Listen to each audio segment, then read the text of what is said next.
हम एक quadratic equation के बारे में पढ़ेंगे कि क्वाड्रेटिक इक्वेशन को सॉल्व कैसे करते हैं। क्वाड्रेटिक इक्वेशन को सॉल्व करने का बहुत ही आसान तरीका है। तो हमारे पास ये जो है हमने कुछ एग्जाम्पल लिए हैं, ये 3 एग्जाम्पल हैं। इसके मेथड से हम जानेंगे कि क्वाड्रेटिक इक्वेशन सॉल्व कैसे किया जाता है। तो चलिए आइए देखते हैं और शुरू करते हैं। तो फर्स्ट ऑफ ऑल हमारे पास एक इक्वेशन है, ये is u square minus 5u minus 40 equal to 0। तो इसको हम देखेंगे सॉल्व कैसे किया जाता है। तो इस इक्वेशन को हम यहाँ पर लिखेंगे यू स्क्वायर, थोड़ा बड़ा लेटर लिख लेते हैं, u square minus 5u minus 40 equal to 0। अब हम देखेंगे कैसे इसको सॉल्व कर दें, ठीक है। तो सॉल्व करने के लिए हमने जो है यहाँ पे जो ये स्क्वायर वाला है यू स्क्वायर, इसका कोफिशिएंट देखेंगे। अगर कोफिशिएंट नहीं दिया है तो इसकी वैल्यू 1 लिया जाता है। और लास्ट में जो हमारा कांस्टेंट नंबर होता है, ये जो होता है इसको हम देते हैं, इसको इन दोनों का आपस में मल्टीप्लाई करते हैं। 1 मल्टीप्लाई 14, मल्टीप्लाई करने पे आ गया 14। तो 14 करने के बाद अब हम 14 का ऐसा दो फैक्टर करेंगे, दो नंबर्स निकालेंगे जिनका मल्टीप्लाई आपका 14 होगा, और उसको प्लस या माइनस दोनों नंबर को करने पर हमारा जो u का बीच वाला नंबर है, इसका जो कोफिशिएंट है 5 आना चाहिए। तो हम स्टार्ट करते हैं। देखिए इसका फैक्टर करेंगे 14 का हमें फैक्टर पता है 7 मल्टीप्लाई 2 क्या होता है 14। 7 और 2 का मल्टीप्लाई करेंगे तो 14 आएगा। और इसी अगर 7 से यहाँ पर 2 को माइनस कर दिया जाए तो वैल्यू कितनी आती है 5 आ जाती है, ठीक है। तो ये जो फैक्टर हमारा हुआ, इन्हीं दोनों नंबर को 5 के स्थान पे हम पुट करेंगे। इस हमारे 1 की कोई आवश्यकता नहीं है। तो नेक्स्ट स्टेप करते हैं, यू स्क्वायर 5 के स्थान पे आप रख लीजिए 7 माइनस 2 और माइनस 14 एज इट उतार दीजिए, ठीक है। फिर साथ में देखेंगे, एक सेकेंड, यहाँ पे u लिखा हुआ था और माइनस 14 इक्वल टू 0। अब ये जो u था इस ब्रैकेट के दोनों नंबर के साथ मल्टीप्लाई यानी गुणा करेंगे। हम गुणा कर देंगे यू स्क्वायर माइनस 7u, अब माइनस माइनस का आपको पता है मल्टीप्लाई होता है तो प्लस हो जाता है, और यहाँ पे 2u देन माइनस 14 उतार दी इक्वल टू 0। और इन दोनों से एक कॉमन लिया जाएगा, ऐसा हम दोनों नंबर से ऐसा कॉमन लेंगे जो दोनों नंबर में हो और यहाँ से भी हो, ठीक है। कॉमन हम लेते हैं, यहाँ दोनों से हमें पता है यहाँ पर u है और यहाँ पर भी u है, तो u हमारा क्या हो जाएगा कॉमन, और इसकी वैल्यू आएगी u, यहाँ पर एक u बच जाएगा और माइनस 7। इसी तरह इन दोनों नंबर से यहाँ पे 2 का मल्टीप्लाई है तो 2 हम क्या करेंगे कॉमन ले लेंगे। कॉमन लेने के बाद जब हम लेंगे तो यहाँ पे u बचेगा। अब 14 से 2 कॉमन लेने का मतलब होता है डिवाइड करना, तो 14 को 2 से डिवाइड करेंगे, आ जाएगा यहाँ पे 7। हमने देखा दोनों नंबर्स में जो फैक्टर हमने कॉमन किया, यहाँ भी u माइनस 7, यहाँ भी u माइनस 7 आ गया। अब इन दोनों से u माइनस 7 को ही हम कॉमन लेके बाहर निकाल लेते हैं। तो दूसरे ब्रैकेट में हम रखेंगे, देखेंगे यहाँ पर हमारा u बचा है और यहाँ पर केवल प्लस 2 बचा है। इस तरह से हमने देखा, इसका हम एक फैक्टर कर लिया।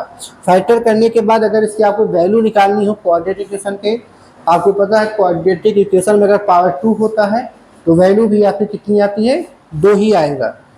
तो दोनों फैक्टर को हम इक्वल टू अलग अलग से 0 करना शुरू करेंगे।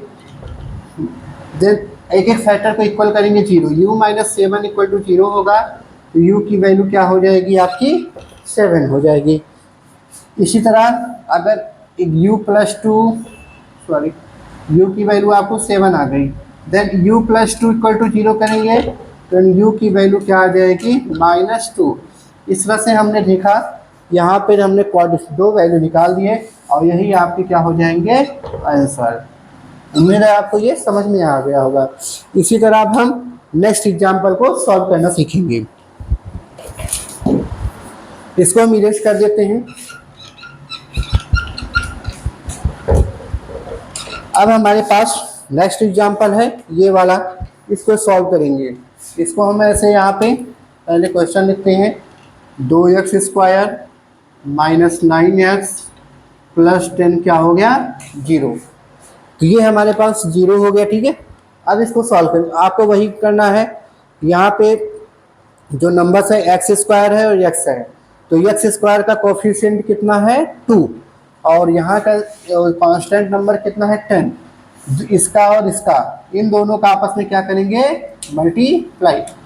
2 और 10 का मल्टीप्लाई करेंगे कितना आ रहा है 20 आ रहा है। ठीक है, अब 20 का दो ऐसा फैक्टर करिए कि ताकि दोनों नंबर्स को मल्टीप्लाई करने पे भी 20 आए और चाहे दोनों नंबर को प्लस या माइनस करेंगे तो x का कोफिशिएंट 9 आना चाहिए। ठीक है, तो 20 का हम दो फैक्टर करेंगे, हमको पता है 5 × 4 5 4 या 20 होता है, करेक्ट। अब इस 5 और प्लस 4 को अगर हम ऐड कर देंगे तो हमारा ये जो बीच वाला कोफिशिएंट नंबर है x का ये 9 हमको मिल जाएगा।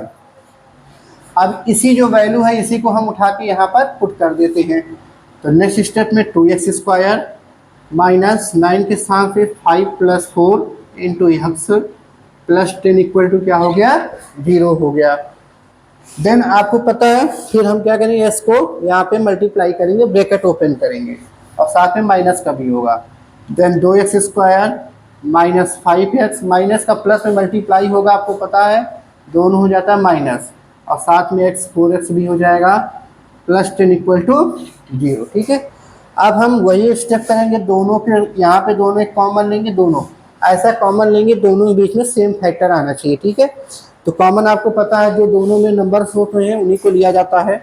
यहाँ पे हम देखेंगे यहाँ भी x है और यहाँ पर भी x है, दोनों से x बाहर निकाल लीजिए तो यहाँ पे बनेगा 2x और यहाँ पे क्या बनेगा -5। क्लियर। अब हम नेक्स्ट स्टेप करेंगे, यहाँ से यहाँ देखेंगे अब यही जो फैक्टर है यहाँ पर भी आना चाहिए। ठीक है, तो इन दोनों से एक नंबर हम कॉमन लेंगे, आपका क्या लेंगे 2 लेंगे। 2 कॉमन लेने के लिए आपको पता है कॉमन को मतलब डिवाइड भी करते हैं, तो यहाँ से 2 का डिवाइड करेंगे, देखो माइनस हमने निकाल लिया, अब ये नंबर ब्रैकेट में प्लस में बचेगा। तो 4 को 2 से डिवाइड करेंगे 2, साथ में x लिखा है x लिखा रहेगा, अब प्लस को अगर आप माइनस से डिवाइड करते हैं मल्टीप्लाई करते हैं तो माइनस आ जाता है। 10 को 2 से डिवाइड करेंगे वैल्यू 5 होगी, इक्वल टू हम क्या लिखेंगे 0। अब ये दो कॉमन नंबर्स को एक साथ कर दीजिए, 2x - 5 एक ब्रैकेट में और सेकेंड ब्रैकेट में बचेगा x - 2 इक्वल टू 0। हमने देखा कि इसका भी हमने फैक्टर निकाल लिया। अब इसकी x की वैल्यू निकालने के लिए दो वैल्यू आएंगी, दोनों फैक्टर को जो है हम बारी बारी से 0 करना शुरू करेंगे। चलिए 0 यहाँ पे करते हैं, एक एक फैक्टर लेते हैं। 2x - 5 इक्वल टू क्या हो गया 0 हो गया। देन अब माइनस वाला वैल्यू हम उधर ले जाएंगे इक्वल टू दूसरी साइड, तो इसको पता है कि साइन क्या होती है चेंज हो जाती है, माइनस उधर जाएगा तो हमारा प्लस हो जाएगा। और जो नंबर्स मल्टीप्लाई में होता है तो इक्वल के साइड दूसरी साइड जाके डिवाइड हो जाता है और इस तरह से हमारी x की वैल्यू एक वैल्यू आ जाती है। क्लियर। अब इसी तरह दूसरा फैक्टर भी हम 0 करेंगे, यहाँ पर x - 2 इक्वल टू 0 और यहाँ पे सीधे आ जाएगा x की वैल्यू 2 और इस तरह से हमारा दूसरा इक्वेशन भी सॉल्व हो जाएगा। उम्मीद है आपको ये समझ में आ रहा है। ठीक है,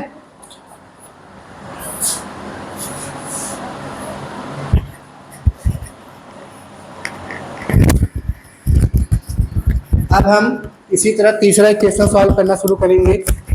एक सेकेंड, आइए तीसरा इक्वेशन भी हम सॉल्व करके समझते हैं कैसे इसको किया जाएगा। तो अब हम इसको इरेज कर देते हैं।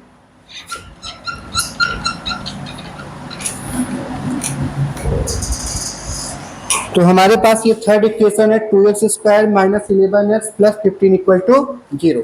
इसको हम पहले क्वेश्चन यहाँ पे नोट करेंगे, 2x² - 11x 11x + 15 equal to 0 हो गया। तो सेम प्रोसेस आपको दो एग्जाम्पल से समझा दिया है, तो थर्ड एग्जाम्पल से भी आप समझना शुरू करेंगे। अब इसके बाद उम्मीद है आपको क्वाड्रेटिक इक्वेशन सॉल्व करना आ जाएगा, नहीं आएगा तो आप कमेंट बॉक्स में बता सकते हैं। तो हम सॉल्व करेंगे तो यहाँ पर x² का कोएफिशिएंट कितना है 2 और लास्ट में कांस्टेंट नंबर कितना है 15। इन्हीं दोनों का आपस में क्या करिए मल्टीप्लाई, 2 × 15 करेंगे कितना आ जाएगा 30। अब 30 का दो फैक्टर ऐसा नंबर से करिए ताकि मल्टीप्लाई पे 30 आए और दोनों नंबर को चाहे प्लस करें या माइनस, हमारा बीच वाला कोएफिशिएंट x का 11 आना चाहिए। ठीक है, तो फिर हमको पता है 30 का 2 फैक्टर होता है 6 मल्टीप्लाई 5, 6 5 का कितना होता है 30, और इन्हीं 6 और 5 को अगर हम ऐड कर देंगे यहाँ पर तो हमारा वैल्यू कितना आ जाएगा 11, जो कि हमारे बीच x का कोफिशिएंट है। अब इसी वैल्यू को उठा के यहाँ पर पुट कर दीजिए, 2x² माइनस 11 के साथ कर दीजिए 6 + 5, साथ में x + 15 इक्वल टू क्या हो गया, 0 हो गया, 0 हो गया।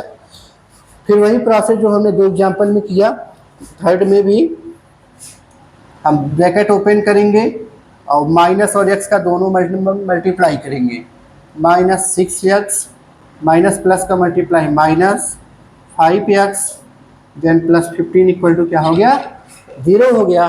फिर सेम प्रोसेस, दोनों नंबर्स के अलग अलग 2 पेयर बनाएंगे और दोनों पेयर से एक कॉमन लिया जाएगा ताकि सेम फैक्टर मिले। यहाँ पे दोनों को पेयर देखेंगे हम, यहाँ पे भी 2 है, यहाँ भी 2 का मल्टीप्लाई 6 में होता है, x यहाँ पर भी और x यहाँ पर भी होता है, तो दोनों से हम 2x कॉमन ले लेंगे। कॉमन लेने का मतलब डिवाइड करके भी आप देख सकते हैं, जब यहाँ से 2 निकाल लिया तो 2 खत्म हो गया, x निकाल लिए तो एक x बच जाएगा, बीच में माइनस है तो माइनस, और 6 में 2 निकालेंगे तो 3 बचेगा डिवाइड करने पर, और x हमने पूरा निकाल लिया। सेम इस दोनों पेयर से कॉमन लिया जाएगा। यहाँ पे हम देखेंगे 5 है, यहाँ पे 5 का मल्टीपल, तो केवल हम 5 निकालेंगे ताकि यही फैक्टर हमारा यहाँ पर भी आना चाहिए, ठीक है। तो यहाँ बचेगा x, प्लस को माइनस से डिवाइड किया माइनस, 15 को 5 से डिवाइड करेंगे तो 3 इक्वल टू क्या हो जाएगा, 0, 0 हो जाएगा। फिर दोनों फैक्टर्स की x - 3 हमने बाहर कर लिया और 2x - 5 दूसरे ब्रैकेट में कर लिया, इक्वल टू हो गया हमारा 0 हो गया। देन दोनों फैक्टर्स को अलग अलग हम 0 करेंगे, 2x - 5 equal to 0, then 2x की वैल्यू माइनस उधर जाएगा तो 5, देन x की वैल्यू कितनी आ जाएगी, 5/2, ठीक है। इस तरह से हमारा ये आंसर हमको फाइंड हो गया। इसी तरह दूसरा वैल्यू निकालने के लिए जो रूट होता है, x - 3 का दूसरा फैक्टर 0 करेंगे, x - 3 इक्वल टू 0, और देन x की वैल्यू आ जाएगी 3। इस तरह से हमने देखा 3 एग्जाम्पल आपके साथ, और तीनों एग्जाम्पल से हमने क्वाड्रेटिक इक्वेशन सॉल्व किया और उसका रूट निकालना या जीरोज निकालना सीखा। तो उम्मीद है आपको समझ में आया होगा। कृपया करके वीडियो को लाइक करें और चैनल को प्लीज़ सब्सक्राइब करिए। धन्यवाद।